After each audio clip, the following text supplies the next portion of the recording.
what do you do? My name's Simon Roberts. I'm the sales director for Cognidox. For those who don't know Cognidox, we supply medical device manufacturers with a quality management system to get them through FDA and ISO audits.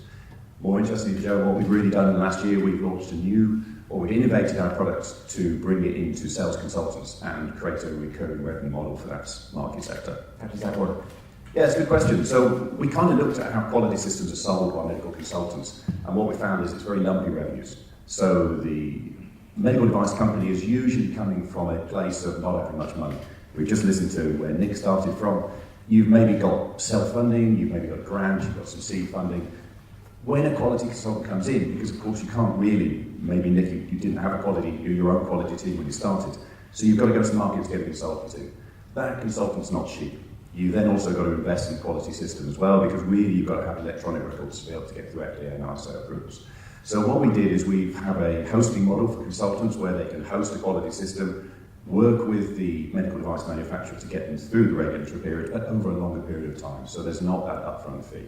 So essentially now you're spreading the cost over 12 months plus. From a medical device perspective, you've not got the lumpy fee, so you can really put your money back into product development. That obviously helps you get time to market. Consider as well that when Nick gets his time to market, within 18 months he's going to be on version 2, or the competitive landscape is going to catch up with him. So the time to market is really essential. From the consultant aspect, Joe, what we've really got there is the guys now can have a recurring revenue model. So instead of having lumpy revenues where they're going to have to bring resource in, I'm sure a few consultants in the audience will be pulling night shifts, working over the weekends when stage 1, stage 2 audits come up.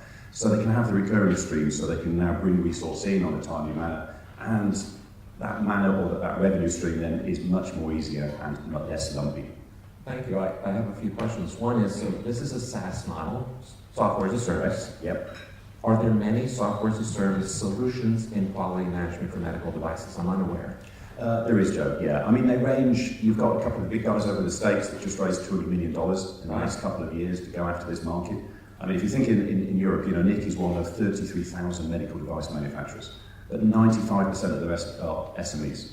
So those are going to be in the position Nick was when he first started off of self-funding or grant funding. So they can't afford these big systems. Now, the big systems are great, they're process-driven and they flow, but you don't necessarily need that to get through a stage 1, stage 2 audit or to go through a technical file C submission. I found it interesting. You talked about your product in terms of lumpy revenues, and you're talking in terms of revenue. I think of quality as a necessary cost.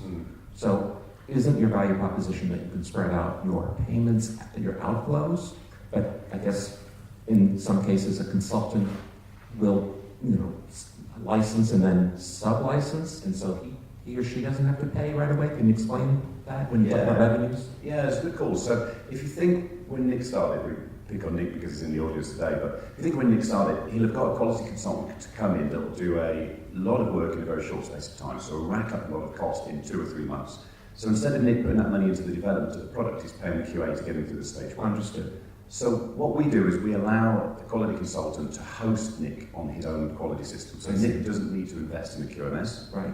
The quality consultant will host it. Now from the QA side of things, he can put his templates, he can put his forms, his CAPAs, his quality modules. Within 10 minutes, he can have Nick up and running on his dedicated service. So is Cognidox aware that Nick is a client?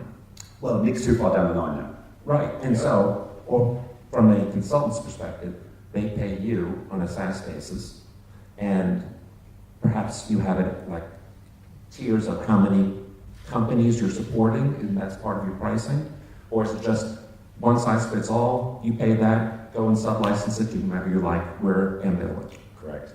Wow. So that's very attractive for the consultant, because for the consultant we don't have modules, we don't have fees, you can bring on as many clients as you like in the first 12 months. I'm thinking like, wow, all that money you are leaving on the table, which is a great value prop for the folks listening, but aren't you as a company leaving a lot of opportunity out there? Well, we think it's fair.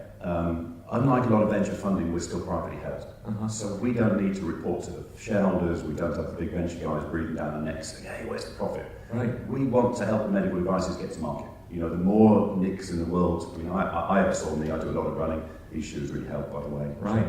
But I would love to see those products come to market. So if we can give something back into the industry, at the same time, eventually Nick's going to grow. He'll outgrow the quality consultant, he'll need a system of his own. So then he can just migrate what he's doing today, bring it onto his quality system. We'll help that migration path. We'll help him grow into the future. It sounds almost too altruistic to be true.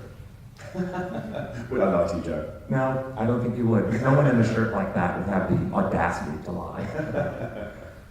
That sounds like an amazing value prop. Simon Roberts, ladies and gentlemen.